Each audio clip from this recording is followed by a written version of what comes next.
भगवते वासुदेवाय।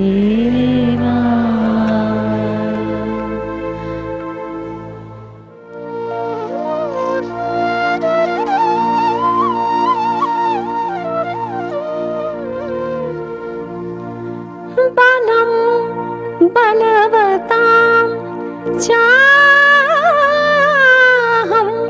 कामरागविवर्जितं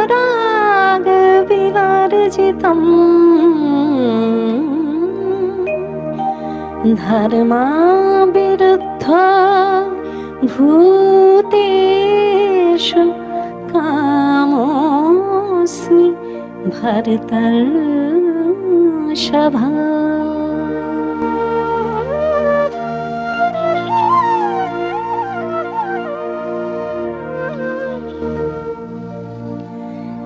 ये चैव सात्विका भावा राजसास्तामसाश्च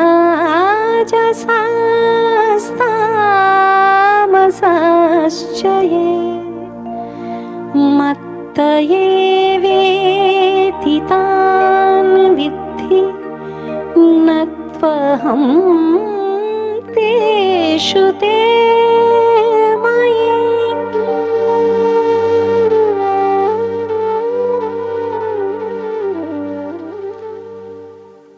हर एक के जीवन गीता है, मगर वो पहला अध्याय जो है विषाद योग, वहीं हम रुक जाते हैं।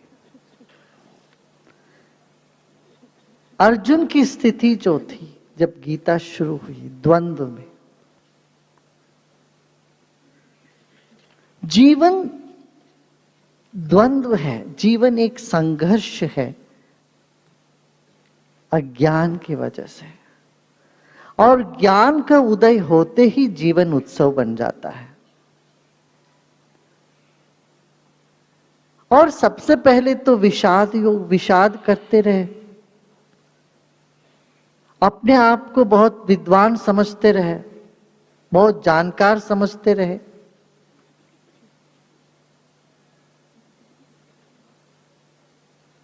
मगर जब गुरु का प्रवेश होता है जीवन में, सबसे पहले जागृति आती, चेतावनी देते हैं, जगाते हैं गुरु।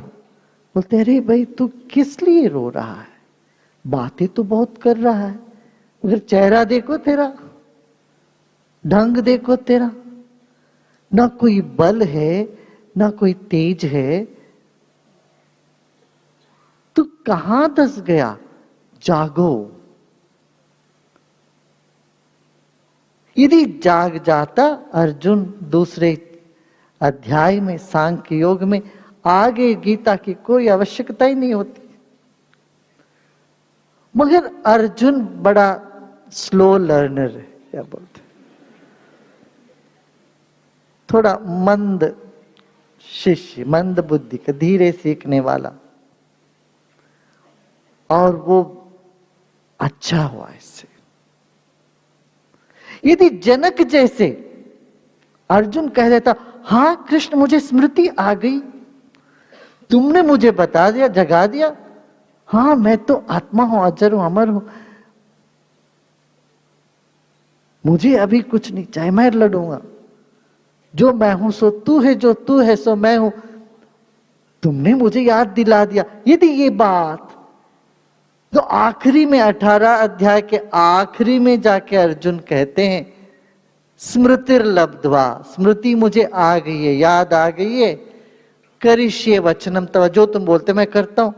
यदि पहले दूसरे अध्याय में ही कह देता, वहां सब समाप्त हो जाती, गीता का और अध्याय की कोई आवश्यकता नहीं। मगर इतना बुद्धिमान शिष्य नहीं रहा। क्यों? दुनिया के लिए, आने वाले सदियों के लिए, पीढ़ियों के लिए अर्जुन जरा मंद मंद ढंग से सीखने लगा। क्यों? ये संसार अनंत वैविध्य से भरा हुआ एक दो वैविध्य था नहीं, अनंत वैविध्य था। और लोग भी इतने ही ढंग के हैं, इस सभी ढंग के लोगों को कुछ ना कुछ सीखने को मिले। जहां भी वो खड़े वहां से वो थोड़ा आगे बढ़ पाए, यह सब डिजाइन किया हुआ था श्री कृष्ण।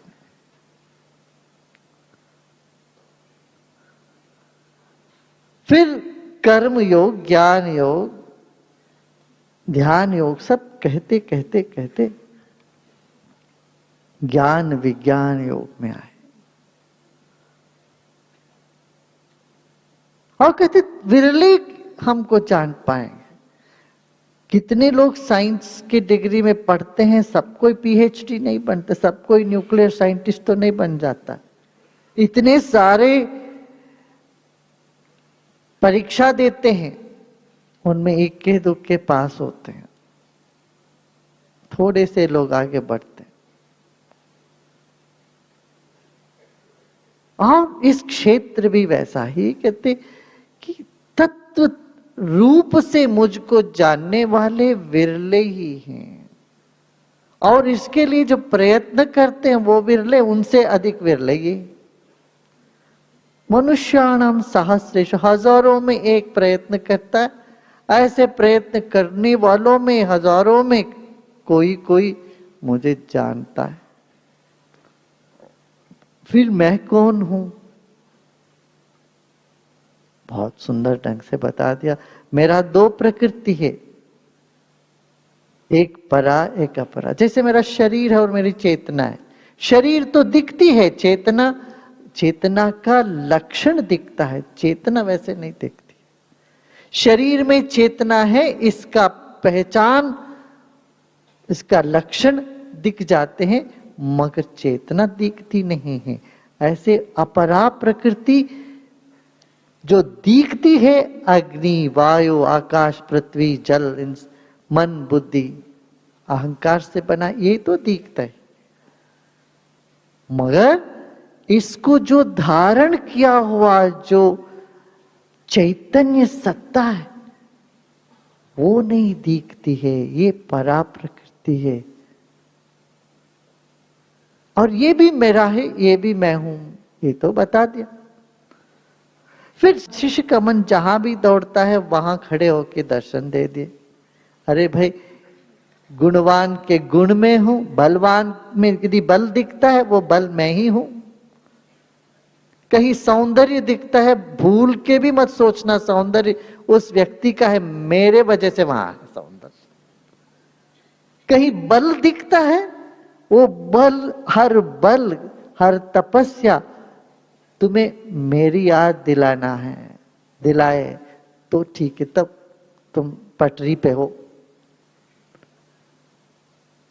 कहीं फूलों में सुंदरता दिखी, फूल की सुंदरता नहीं, उसमें जो सुंदरता है वो मेरी, मैं हूं। वहां सुंदरता मैं हूं, बल में हूं, तपस्या में हूं, रस में हूं, प्रकाश में हूं,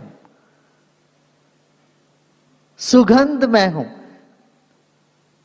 तो इंद्रिय जन्य ज्ञान से हटके बुद्धिजन्य ज्ञान और बुद्धि के अतीत के ज्ञान की बात क्या हो रही, यह हुआ विज्ञान। आंखों से जो दिखती है, मगर बुद्धि कहती है कि ये जो दिख रही है ये ऐसा नहीं है, इसके पीछे कुछ और है। तो द्रव में द्रवत्व वो मैं हूं। सूर्य और चंद्र में उस रोशनी मैं हूं। और जैसे ये ब्रह्मांड जो भी दिख, इन सब ब्रह्मांड जिसके आधार पर टिकी हुई है, वह आकाश मैं हूं, वह चिदाकाश मैं हूं, ये बता दिए। फिर कहते कि ये तीन गुण तो है प्रकृति का, क्या है? सतोगुण, रजोगुण, तमोगुण। पूरे दुनिया में शैतान को लेके बहुत बड़ी विवाद है। पूरी दुनिया में सदियों से ये विवाद चल रहा है। यदि भगवान सर्वव्यापी है, गॉड इज ओमिनी प्रेजेंट, फिर ये शैतान कहां रह गए? भगवान के से अलग शैतान यदि होता है तो इसका मतलब है शैतान में तो भगवान नहीं है, खुदा नहीं है, वहां गॉड नहीं है। यदि सेटन है और इविल है, ये कहां हो सकता है? यदि God is omnipresent, either God will lose his omnipresence, सर्वव्यापकत्व को ये नहीं कह सकते भगवान सब जगह शैतान को छोड़ के, ये कहना पड़ेगा। then the God will lose his omnipresence। और भगवान के बल से अति एक शैतान है, माने वो शैतान बलवान हो गया, भगवान को उनके बल नहीं है। भाई आपसे चींटी तो टक्कर नहीं लेती है, आपसे टक्कर कौन लेता है? जो आप जैसे कोई बलवान हो तो टक्कर ले सकते हैं। यदि शैतान को इतना बल है भगवान से लड़ने की या भगवान के विरोध चलने की, इसका मतलब उतना कमजोरी भगवान में। तो सर्वज्ञातृत्व, सर्वव्यापक और सर्वशक्ति, ओमिनी प्रेजेंस, ओमिनी पोटेंस और ओमिनिसिएंट, ये तीन जो बेसिक क्वालिटीज है, गुण है भगवत्ता के, ये तीनों के तीनों मिट जाएंगे यदि शैतान को मानते हो तो। क्या सही है ना? शैतान को जगह कहां है? यदि भगवान कण कण में है तो शैतान को कहां रखोगे भाई? तुम रखना बड़ा मुश्किल हो गया, कहां रखोगे? रखने की जगह ही नहीं। हाँ, उसके यहां बहुत सुंदर बात यहां आ रही। शैतान कैसा है? ऐसा दिखता है मगर है नहीं। कैसे? मृग मरीचिका, मिराज जैसे। सड़क टार रोड में आप ड्राइव करते जा रहे हो, सामने लग रहा है पानी है, पानी दिखती है, पानी जैसे दिखती है, पानी है नहीं वहां। तो यहां जो शैतान है वो प्रकाश का अभाव है, उसका कोई अस्तित्व नहीं है। आपकी परछाया, परछाया कब आप देख पाते हैं? जब आप प्रकाश से विमुख होते हो तो परछाया दिखती है। और परछाया, परछाया का कोई अस्तित्व है क्या? Is there any existence for shadow? वही शैतान है जो है नहीं मगर दिखता है। क्या? Just like shadow, you see the shadow but shadow is not in existence। थी दुनिया भर के उलझन का उत्तर सिर्फ अपने इस वेदांत ज्ञान में, गीता के ज्ञान में मिलेगा। दुनिया भर के लोग परेशान हो गए क्यों? तर्क संगत नहीं हो रहा है। हम भगवान को कहते हैं सर्वशक्तिमान, ओमिनी प्रेजेंट, और एक तरफ से देखो तो शैतान परेशान कर रहा है। शैतान को कहां रखें? या भगवान अपनी ओमिनी प्रेजेंस, सर्वव्यापकत्व खो देते हैं, उनका गुण खो देते हैं। तो कहा नहीं, ऐसा लगता है मगर है नहीं। आप प्रकाश से विमुख होते हो तो अपनी वजह से आपको शैतान नजर आता है। आप प्रकाश के सम्मुख हो जाओ, अब घूम के खड़े हो जाओ, कहां दिख सकता है आपको परछाई? प्रकाश के सम्मुख होने से परछाई दिख ही नहीं सकता। इसी तरह से ये संसार तीन गुणों से बना हुआ है। कौन सा गुण है? सतोगुण, रजोगुण, तमोगुण। और भाई जैसे परछाई भी मेरे वजह से ही हो रहा है ना। सूरज नहीं है तो परछाई कहां? प्रकाश नहीं तो परछाई कहां? कैसे हो सकता है? असंभव है। इसलिए कहते हैं मगर परछाई में प्रकाश नहीं है। परछाई का कारण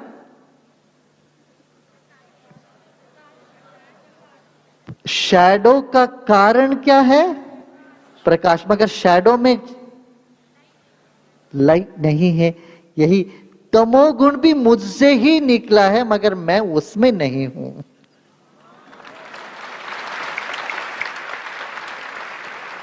सतोगुण, रजोगुण, तमोगुण ये तीनों मेरे वजह से, मगर मैं उसमें नहीं हूं, वो भी मुझ में नहीं है। सूरज के भीतर परछाई है क्या? बताओ। ये प्रकाश के, एक मोमबत्ती के अंदर परछाई है नहीं, मगर परछाई होती है मोमबत्ती की वजह से। ये बात, यही बात कही। सतोगुण, रजोगुण, तमोगुण तीनों मुझसे निकले हैं। ना मैं उसमें हूं ना वो मुझ में है, मगर उसका भी एक स्तर पर अस्तित्व है। ये इतनी सुंदर बातें कही।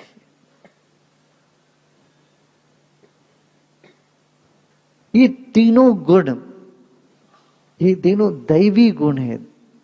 भाई आपको नींद भी आवश्यक है। You need sleep also. तीनों स्टेट, जागृत, स्वप्न, सुषुप्ति, ये तीनों अवस्थाएं।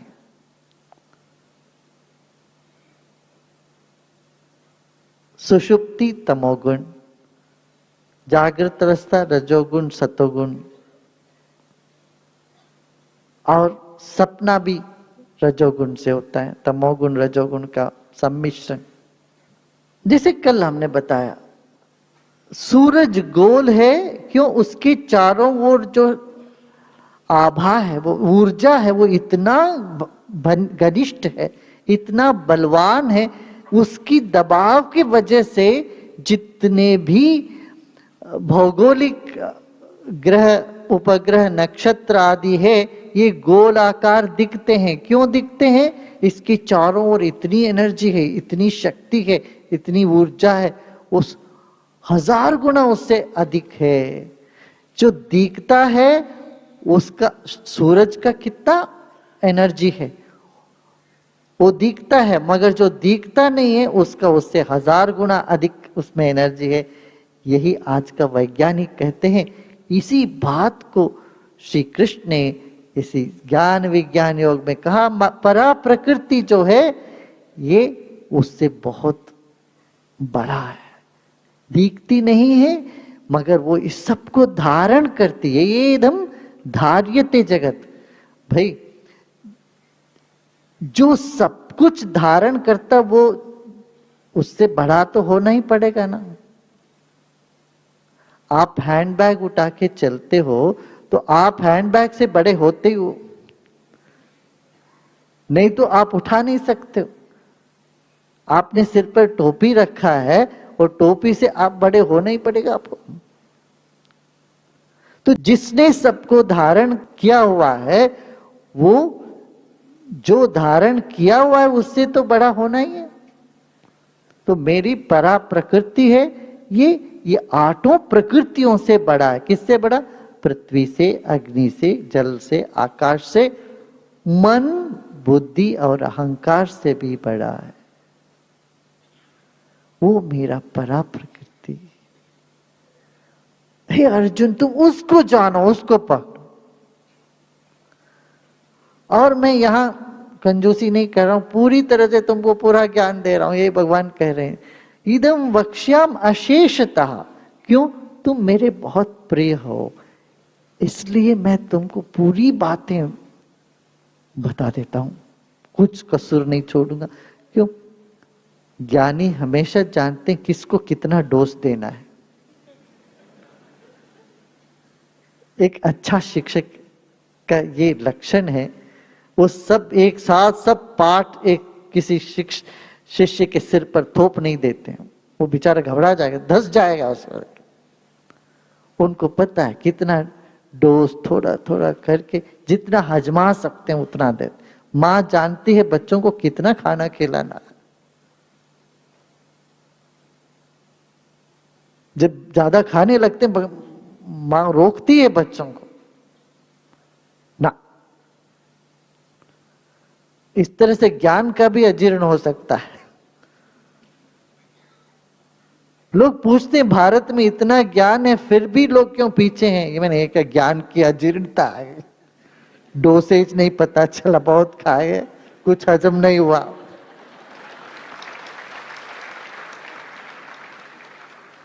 या कोई भी वेदांत बोल देता है ऐसे, किसी को अरे ये जी सब भगवान है, सब क्या है, भगवान चलाता है सब कराता है। अरे तू खुद को नहीं जाना, भगवान की बात करने लगे। ऐसे ही हम बोलते। हजमाना चाहिए ज्ञान को। ये भी एक कारण, सीढ़ी दर सीढ़ी। एक सीढ़ी पर अभी पांव पूरी तरह से जमा नहीं है, श्री कृष्ण वहां से अर्जुन को उठा देते हैं, चलो छलांग मारो दूसरी सीढ़ी पर। और ज्ञान को हजमाना है, ज्ञान को जीवन का अंग बनाना। ये तो बोलने का है, वैसे देखा जाए ज्ञान हमारे स्वरूप में है, स्वभाव में है। सिर्फ हमको उसके प्रति सम्मुख होना। ज्ञान के सम्मुख होते ही खुलने लग जाता है, परत दर परत दर परत। फिर लगता वाह ये बात है, ये लगेगा। त्रिभिर्गुणमयैर्भावैः एभिः सर्वमिदं जगत् मोहितं नाभिजानाति मामेभ्यः परमव्ययम्। ये तीन गुण है, सतोगुण, रजोगुण, तमोगुण। ये तीनों गुणों से जो मोहित है व्यक्ति, वो इनसे परे जो मैं हूं, जो इन तीनों गुणों के परे हूं, मुझे नहीं पहचान पा रहा। आप दिन भर व्यस्तता में रहिए और आके रात को सो जाते हैं। इस बीच में कभी भी ये ख्याल नहीं आता मैं हूं क्या, जीवन क्या है, मुझे क्या चाहिए, ये सोचने का कोई समय नहीं मिलता। सुबह उठे, शुरू हो गया रूटीन, वही तंत मंजन करो, चाय पियो, नाश्ता करो, फिर घंटी बज जाता है, फिर भागो, फिर वापस आओ थके मारे, आके बिस्तर पे पड़ो, सो गए। ऐसे पूरी जिंदगी बीत जाती है। कभी ख्याल नहीं आता, रे मैं यहां आया हूं थोड़े दिन के लिए और इधर से एक दिन जाने वाला हूं, मैं ये नहीं हूं। ये ख्याल कभी आता नहीं। इसी को मोह कहते हैं। मोह माने क्या, एक धुंधले में हमारी जो बुद्धि पर कोहरा छा जाता है, छा गया तो कुछ दिखता नहीं। 10 फीट के आगे क्या है ये नहीं दिखता। एक कोहरे में हम जीते रहते हैं पूरा जीवन। इसी को मोह कहते हैं। कभी प्रकाश आया नहीं, कोहरा मिटा नहीं।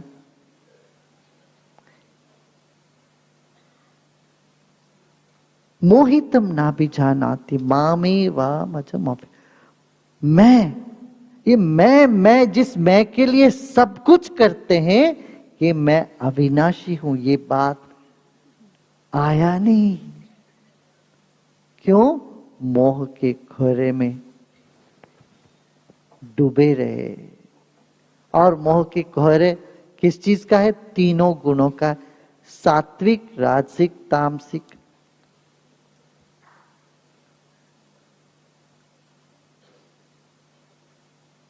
इसको कहते हैं महामाया, मोह माया और योग माया। अच्छा, कोई तो काम धंधे में लगे रहते हैं, कोई और मान लो गाने बजाने में, पाठ करने में, किसी और चीज में लग गए, अच्छा काम करने लग गए। ये भी है, जिंदगी भर कोई अच्छा काम में लग जाओ, ये सात्विक काम। या राग द्वेष युक्त कोई ऐसी राजसिक काम में लग जाओ जिससे खुश हो जाते हो और दुखी हो जाते हो। या तीसरा है तमोगुणी प्रवृत्ति में रह जाओ, विनाश में, खुद को भी अवनति, दूसरों को भी पीड़ा। एक तमोगुणी काम, रजोगुणी काम राग द्वेष से जूझते रहना, सतोगुणी काम मैं बहुत अच्छा काम कर रहा हूं, इस एक ओढ़ में बने रहना दिन भर रात भर। ये तीनों तरह के जो मोह में व्यक्ति जब डूबा रहता है तो मुझे पहचान नहीं पाता है कि मैं अव्यय हूं।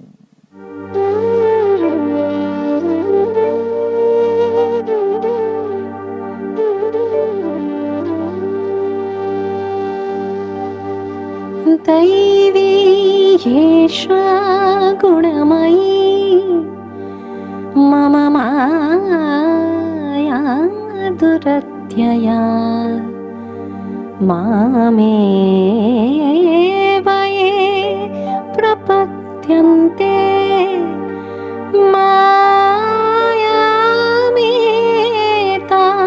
तरन्ति ते।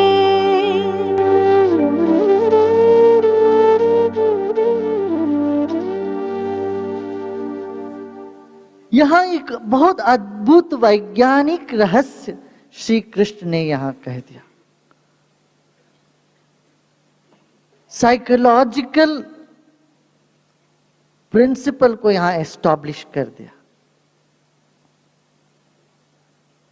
भाई ये तीनों गुण में मैं नहीं हूं, ये कोहरा है, मगर ये मुझसे ही निकला। इसको सम्मान करो। दैवी हेषा गुणमयी मम, मेरी ही माया है भाई। परछाई भी दिख रही तो मेरे वजह से ही दिख रही है, मेरी तो परछाई है, उसके साथ क्या लड़ोगे तुम? अपनी परछाई से लड़ते रहोगे तो कहां तुम जाओगे? सदियों लग जाएंगे, लड़ते रहो। अब परछाई को भी सम्मान दे दिया भाई, मेरी तो परछाई है। अरे कोहरा भी मेरे, सूरज निकला तभी ना कोहरा भी आया भाई, सुबह सुबह। तो कहती है दैवी हेषा गुण में, ये तीनों सतोगुण है, रजोगुण है, तमोगुण है, ये सब दैवी गुण है, मेरे ही तरफ से आए और मुझसे ही निकला है और मेरी कृपा से ही इससे तुम तर सकते हो। प्रकाश से ही परछाई हुई और प्रकाश के सम्मुख होते ही परछाई गायब। Facing the light, shadow disappears. And because of the light only the shadow has come. Like that, इस संसार में जो तीन गुण, त्रिगुणमयी प्रकृति है। एक बहुत बड़े प्रोफेसर हुआ करते थे न्यूक्लियर साइंस के, प्रोफेसर दूर, उन्होंने ये कहा कि the world exist because of three forces. उन्होंने वो एक मॉडल बना के लेके आए, जैसे तीन, इस तरह से तीन बल्ब को उन्होंने ऐड कर दिया। तो बोले कि ये तीनों, एक ऊपर जाएगा तो दो नीचे आएगा, फिर अपने आप चलते रहेंगे ये, जैसे पंखे वो होते ना अपना, विंड मिल्स में यही प्रिंसिपल लागू रखते हैं। तीन समानांतर पंखड़ी रह जाए, वो निरंतर चलता रहेगा, उसके लिए कुछ करना नहीं पड़ेगा। क्यों? एक नीचे आते ही फिर दो ऊपर जाएगा, तो दो ऊपर जाएगा तो फिर एक नीचे आएगा। वो बोले दुनिया टिकी है बिकॉज ऑफ थ्री फोर्सेस। हमने कहा ये तो श्री कृष्ण ने कब का कर दिया, 5000 साल पहले। और बोले this will go for infinity, eternity. The forces in nature, the world is stable because it has three forces and it will go on for ever. मगर अच्छा लगता है जो शास्त्रीय ज्ञान एक वैज्ञानिक के मुंह से आता है, तो खासतौर से युवाओं को ये बहुत ज्यादा ये हिम्मत भर देता है। हाँ भाई, ये तो सही बात है। तो वो वैज्ञानिक ने ये कहा कि ये सारी दुनिया टिकी हुई है क्यों? इसका समानांतर में तीन पंखुड़ियां चल रही, जैसे चल रही हो तीन फोर्सेस हैं।